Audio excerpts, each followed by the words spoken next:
오늘도 주님께서 주신 오늘을 감사로 은혜로 살아가시는 여러분들 되시기를 축복합니다. 오늘은 시편 26편 본문을 가지고 평탄한 곳에 서리라 라는 제목으로 말씀을 나누겠습니다. 오늘도 다윗의 시편입니다. 현재 다윗의 상황은 굉장히 억울한 상황인 것 같습니다. 그래서 하나님께 기도하고 있는 시편이 되겠습니다. 우리도 살다 보면 억울한 일들을 간혹 겪습니다. 그래서 그 억울한 일들 가운데 그 억울한 상황들을 어떻게 이겨낼까를 되돌아보면, 그럼에도 불구하고 사람들이 나를 다 욕한다고 해도 나를 믿어주는 그 한 사람, 혹은 내 가족들, 내 지인들, 그럼에도 불구하고 나를 지지하는 사람들로 인해서 그 상황들을 이겨내는 것이 아닐까 싶습니다. 다윗도 그러한 믿음 가운데 자신의 완전함을 주장합니다. 오늘 1절 말씀 우리 한 번 더 같이 읽겠습니다. 내가 나의 완전함에 행하여 싸우며 흔들리지 아니하고 여호와를 의지하여 싸우니 여호와여 나를 판단하소서. 다윗은 자신이 완전하니까 하나님 나를 판단하여 달라고 기도합니다. 그런데 여러분, 과연 사람이 완전할 수 있을까요? 완벽한 사람이 과연 있을 수 있을까요? 게다가 하나님 앞에 나를 판단하여 달라고 하면서 나는 완벽하니까 하나님 나를 판단해 보십시오 라고 할 수 있을까요? 이것은 행위의 완전함이 아니라 하나님이 주시는, 하나님께서 인정하시는 완전함에 대한 기도입니다. 성경에 보면 가끔 하나님께서 어떤 사람을 평가하실 때 이 사람은 완전하다라고 평가하시는 부분들이 늘 등장하게 되는데, 가장 대표적인 게 이제 노아에 관련된 경우죠. 노아는 창세기 6장 9절에 보면 당대의 완전한 자라고 나옵니다. 그런 노아가 과연 그럼 완벽해서 하나님이 그런 평가를 내리셨냐? 그게 아니라 그 당시에 이제 하나님께서 노아의 모습을 인정하여 주신 것이죠. 하나님의 기준에 맞춰서 그 사람이 보기에, 하나님이 보시기에 완전했다라고 인정을 해주시는 것입니다. 완벽한 사람이어서가 아니라 그 사람이 하나님과의 바른 관계에 있어서 그런 믿음으로 살아갔던 사람이기 때문이죠. 다윗도 그러합니다. 하나님, 내가 완벽하다라는 걸 하나님이 판단하는 게 아니라 그럼에도 불구하고 내가 하나님과의 바른 관계에 내가 서 있습니다. 하나님, 나를 판단하여 주십시오 라고 하는 기도입니다. 오늘 나와 또 여러분과 나의 하나님과의 관계는 어떠한지 우리 말씀을 통해서 한번 되돌아봤으면 좋겠습니다. 세상 속에서 억울한 상황들이 있을지라도 내가 하나님의 올바른 관계에 서 있다면 하나님께서는 그것을 보시고 판단하시고 또 그것에 대해서 다 갚아 주실 줄로 믿습니다. 시편 23편 후반절에 보면은 이런 말씀들이 나와요. 원수의 목전에서 상을 차려주신다라는 구절이 등장합니다.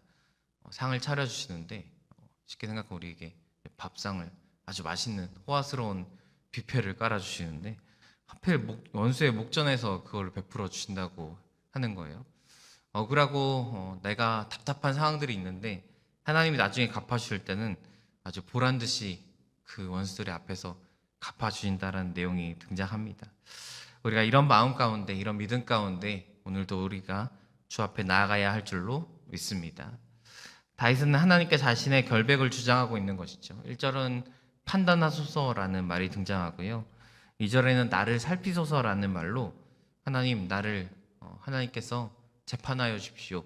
내가 옳고 그른지, 내가 정말로 저 사람들이 나를 비방하는 것처럼, 이 억울한 상황에 있는 것처럼 정말 그러한지 하나님, 나를 판단하여 달라고 이야기합니다. 가끔 그 TV를 보다 보면은 이제 연예인들이 유명한 사람들이 고소를 당할 때가 있어요.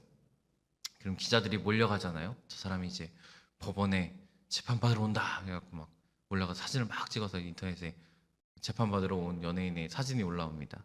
이제 나중에 이 연예인이 이제 결과가 나와서 유죄가 되거나 혹은 무죄가 되거나 결과가 나와서 유죄가 나온 연예인의 이제 재판받으러 가는 사진과 무죄가 나온 연예인의 재판받으러 가는 사진이 나중에 다시 뜨게 됩니다.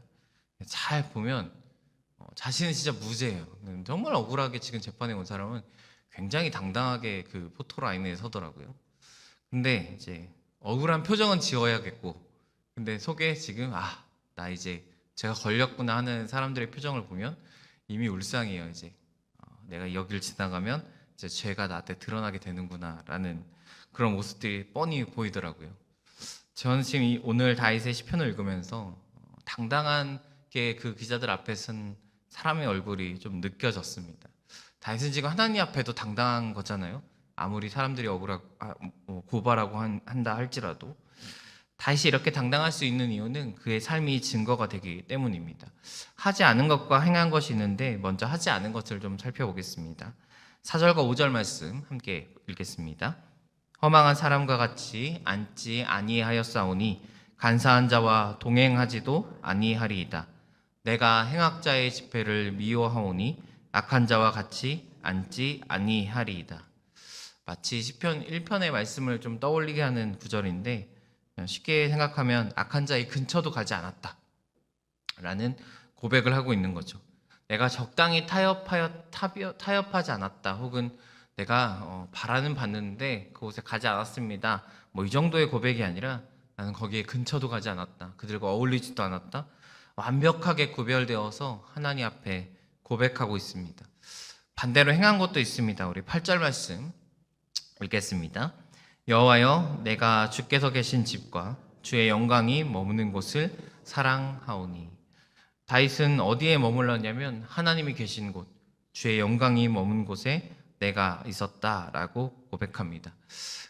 단순히 그 장소에 하나님이 저기 계시니까 내가 거기에 내 몸을 갖다 놓습니다 정도의 고백이 아니라 다윗은 지금 그곳을 사랑하였다라고 고백합니다. 저는 사람에게 있는 가장 큰 동기부여의 모습 중에 사랑이 굉장히 크다고 생각합니다. 왜냐하면 그렇게 안 변하던 사람이 사랑하면 변하기 때문이죠. 사랑하기 때문에 내가 변하잖아요. 반대로 사랑하기 때문에 변하지 않는 모습도 있습니다. 가장 바꾸기 어려운 사람을 가장 쉽게 바꾸는 게 사랑이라고 생각합니다. 다윗도 오늘 하나님을 사랑하기 때문에 악한 자의 자리에 서지 않고 하나님이 계신 곳, 주의 영광이 머무는 곳에 있었다라고 이야기합니다. 다윗은 악한 자의 삶을 봤습니다. 함께 읽은 말씀 중에 10절에 보면은 떵떵거리며 사는 삶을 봅니다. 손에는 사악함이 있지만 다른 손에는 뇌물이 있고 그들이 여전히 잘 사는, 악한 자가 잘 사는 삶을 보게 됩니다. 그러나 그럼에도 불구하고 다윗은 하나님 앞에 섰던 것입니다. 오늘 우리 한글 성경에는 나와 있지 않지만 11절의 시작을 원문 그대로 해석하면 그러나라는 접속사가 붙어 있습니다. 그래서 우리 11절과 12절 말씀 읽을 때 우리 그러나를 넣어서 함께 한번 읽어보겠습니다. 시작. 그러나 나는 나의 완전함에 행하오리니 나를 속량하시고 내게 은혜를 베푸소서. 내 발이 평탄한 데 섰사오니 우리 가운데에서 여호와를 송축하리이다. 악인들이 잘 사는 걸 보고 그들이 여전히 처벌받지 않는 것을 볼지라도 그러나 나는 완전함에 하나님과의 올바른 관계 속에서 내가 살았습니다. 주님, 내게 은혜를 베풀어 주십시오. 내 발은 지금 그들의 평탄한 곳, 그들이 잘 사는 곳, 그들의 원하는 곳에 선 게 아니라 내가 평탄한 곳에 섰습니다. 이 평탄한 곳은 곧 하나님과 함께하는 곳을 의미합니다. 견고한 땅이라는 의미를 가지고 있는데 보통 성막을 이야기할 때 이 평탄한 곳, 평탄한 데를 이야기합니다. 또 다른 의미로는 하나님의 견고한 약속, 그러니까 땅이 견고함도 있지만 어떤 하나님 주시는 메시지의 견고함을 이야기하기도 합니다. 오늘 과연 우리가 있어야 할 곳은 어디인가 말씀을 통해 되돌아보면서 우리 또한 다윗처럼 주님이 계신 곳, 주님의 영광이 머무는 곳, 주님의 약속이 있는 곳, 주님의 성막, 바로 예배하는 곳에 우리가 있어야 할 줄로 믿습니다.